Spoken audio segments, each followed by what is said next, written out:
Morning, fellas. It's Thursday. I'll be honest, this working from home thing, not keeping track of days really well at all. But hey, we're here. It's Thursday. Little late on the recap. That's on me, fellas. Not the vibe that we go for. It's not what you all expect of me. I gotta be better. Gotta be better. And the thing is, it's really John's fault because he asked me to play basketball on Monday, my normal recap days, and it threw my whole week off, clearly. So it's John's fault. End of story. Simple as that. John, it's your fault. But here we are. It's recap day. Good week in fantasy for two teams. Or I should say, good week for one matchup. Outside of that, there's one half-decent matchup, but it's kind of sad. And then everything else is just an absolute blowout. So, really just a tough look for the league this week. But let's get into it. Game of the week. This was a matchup. Okay, it was the number 1, number 2 team in the hard-working taxpayer division. Myself versus Connor. Right? Connor loses. But he put up a hell of a fight. Boy, was that fella trying his ass off. Final score, 359.5 to 349. Okay? It all came down to late Saturday, Sunday matchups is what it came down to. Huge beginning to the week. 71, 35, 76. Connor, 53, 15, 25. Connor was like, okay, let's lock in here, fellas. On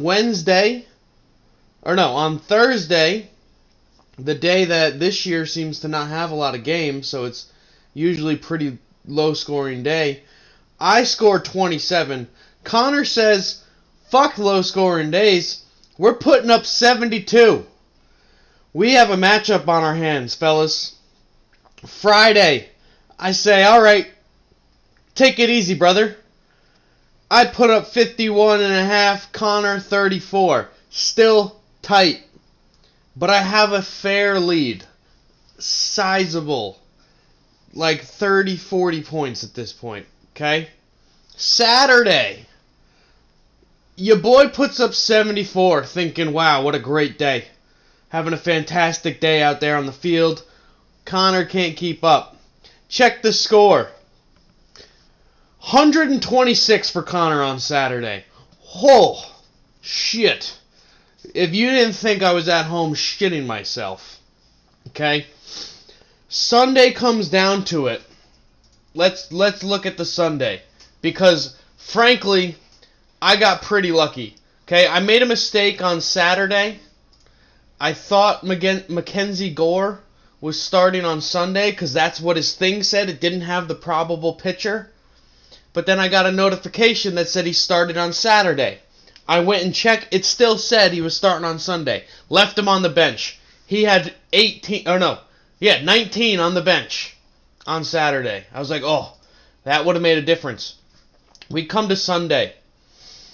I have one of my better pitchers, Bryce Elder, -8. Shit. How are we going to come back from this? I'll tell you how. Connor picks up Stephen Kolek. -26. Dustin May, one of Connor's better pitchers for the season. -11. Connor has a -30 from his pitchers on Sunday. And frankly, I just got lucky. 25-24 total score on Sunday, favoring myself. Edge Connor out by 10.5, not about 10.5 points. If Dustin May doesn't pitch, Connor gets a W. If Kolek doesn't pitch, Connor gets the W. If both of them don't pitch, he makes me look a little silly. Electric game of the week. Absolutely phenomenal. Great battle. Came down to the end. Connor, real fighter. 14 out of 14 games started. I only had 11 out of 14. I mismanaged. It shouldn't have been as close, but it was. So, geez, 5 minutes already. Let's roll through it. John, the fucking bastard causing all the problems every week, gets the W. Stays in second place, 9-3, trying to stay right on the heels of Cameron. Only person to beat Cameron this year. Real tough. But kind of just ekes out a win against Owen, which is a little embarrassing, right? 262 to 236. You think you're going against Owen, and this is with Owen already subtracting his 15 points. He really scored 251. He only lost by 11 in theory, but you got to subtract the 15. So John with a little bit of an embarrassing win for a second place team. I think John is third overall. Yeah, John's third overall and ekes out a win against the second to worst team. Only second to worst because he has that tie, which league mandated had to happen. And by had to happen, I had to go back and fix the scoring because some bullshit. I looked at all the scoring corrections. It didn't make any sense. Nothing should have changed. Anyway. Moving forward, 2-10 Alec loses again. 167, 247. Jake gets the win. Jake keeping his playoff hopes alive. Keeping within range that he could strike. He's got a chance, but he's on the cusp right now. He's 6th in the league. We take 6 teams to the playoffs. So Jake, keeping those hopes alive, just trying to stay within a range where I'm going to get in. These two, not trying their hardest, clearly. Alec, 1 pitcher started. Jake, 4 pitchers started. Not great. Eddie, huge win for Edward. Edward trying to fight back into those top 2 teams for the hardworking taxpayers. Right on the edge, right behind Connor. 77% chance for Eddie to make the playoffs. But Eddie gets a big win. 313 to Chumbawamba's lowest score of the week, 139. Damn Chumba. And then we have an update in team names. If you haven't seen yet, Broschardt, I'm just noticing his picture.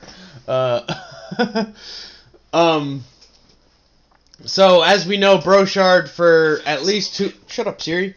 At least 2 years has been John is Lucky. Okay, John is Lucky is now John didn't touch Larry like me. And the picture is the Megamind with a Knicks hat that says no Larry ? I believe it's kind of hard to see, but I'm pretty sure that's what it says.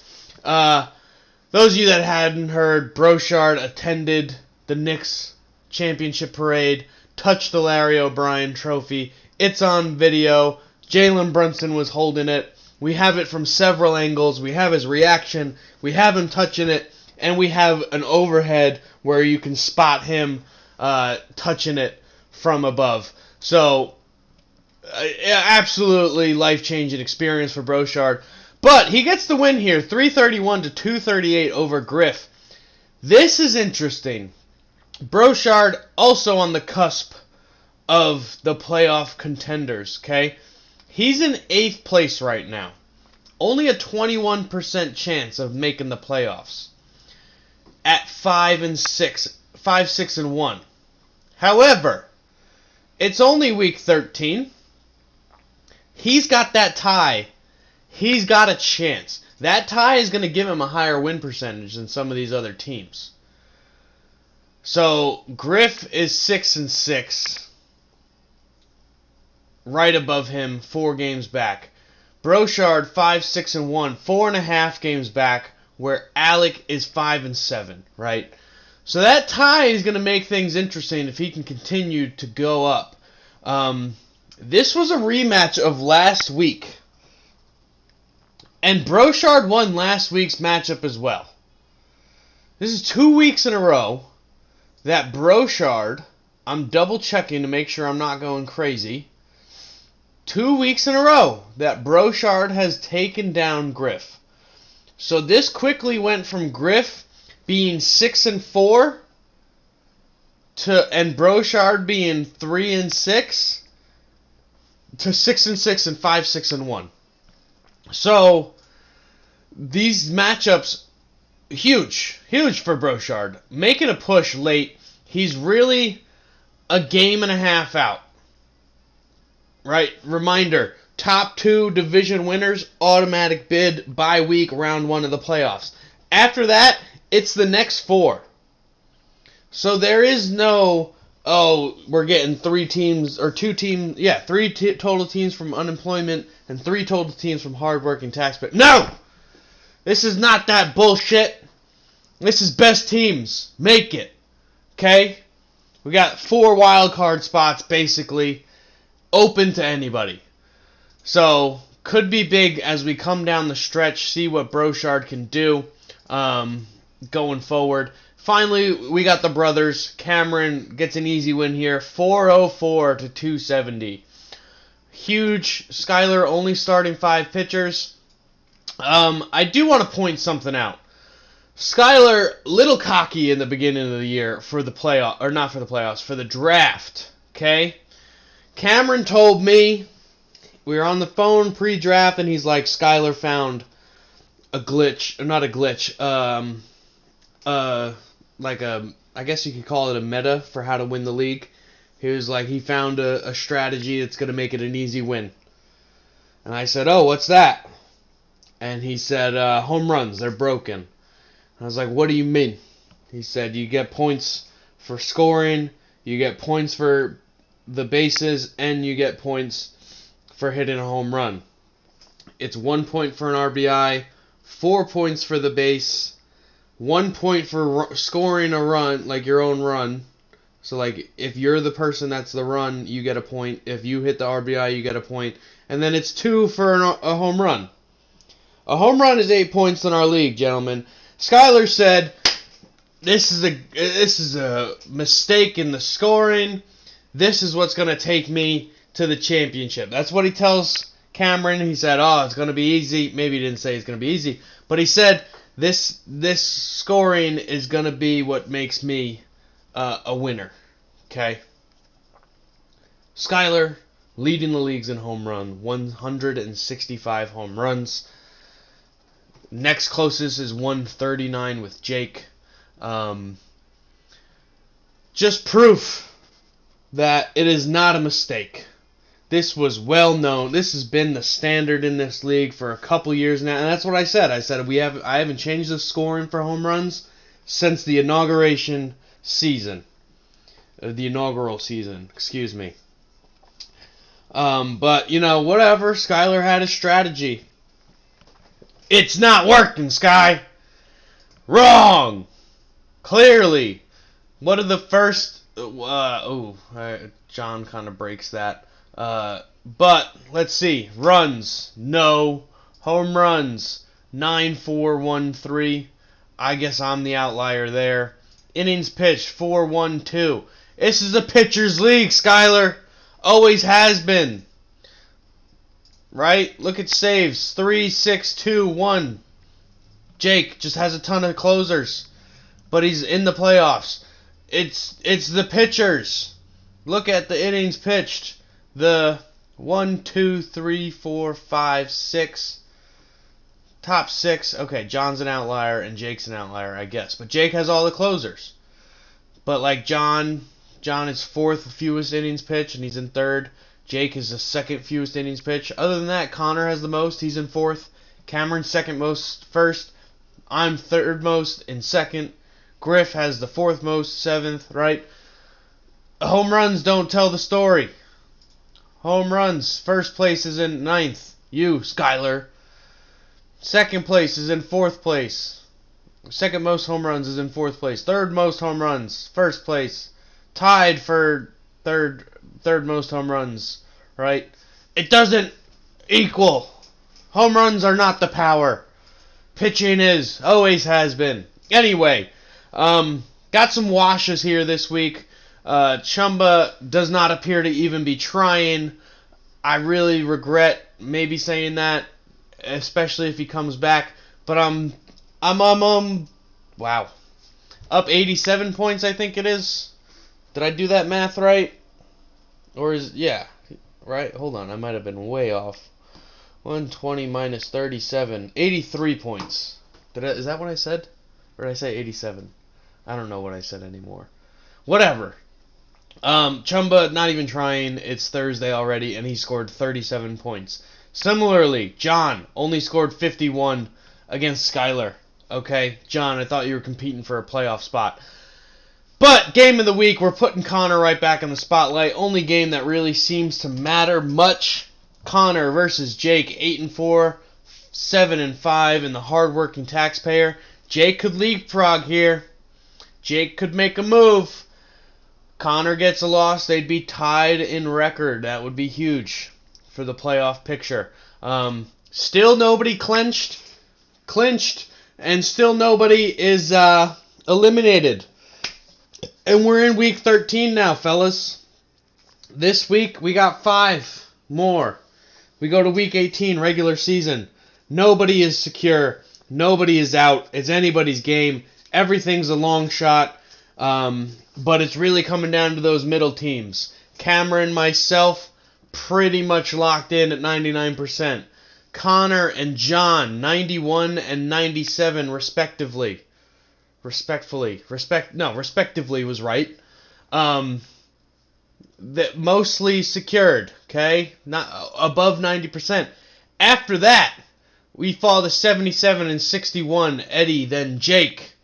Then we have Griff at 42, Broschardt the dark horse at 21, Skyler at 12, then Alec, Chumba, and Owen all polling at 1% to make the playoffs. Not likely, but not impossible. So we'll see. This was a long recap. I really went into detail about Connor and my game. It's 17 and a half minutes. So I'm going to stop talking now. And that's a recap, fellas.